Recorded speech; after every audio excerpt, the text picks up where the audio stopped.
Well, let's talk about a local race here in Oregon. Oregon Democratic Senator Jeff Merkley won his bid for re-election. He defeated Republican challenger Jo Ray Perkins. Merkley has been in the Senate representing Oregon since 2009. Jo Ray Perkins previously ran for Senate in 2014, as well as the U.S. House in 2016 and 2018.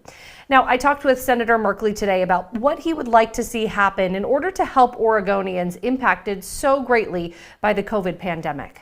So many people lost their jobs. Back in April, some 40% of people who earned $40,000 or less had lost their jobs. So people least able to have reserves to pay the next mortgage payment, the next rent payment, the utilities.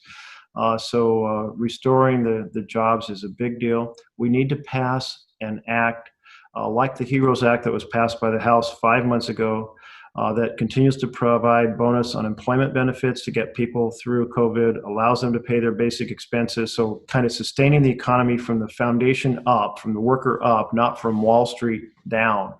And that would also include support for state and local governments, for the healthcare system, for our education system, which is adjusting to a whole new strange COVID reality. We also chatted about Oregon becoming the first state in the nation to decriminalize the possession of certain drugs like heroin, cocaine, and meth.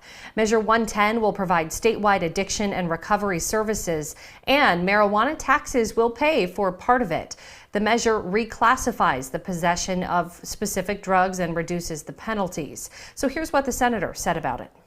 Voters are sending a message that the criminalization of the war on drugs has never worked. It's led to incredible power for drug gangs. We see the horrific situation in Central America where the gangs have completely taken over the governments. That's driving a huge number of refugees and just abysmal circumstances for millions of people. Oregon is saying, let's try to do it differently. And I think that makes a lot of sense. And Senator Merkley says some of the other big areas he wants to focus on in the next year or so would be housing and health care.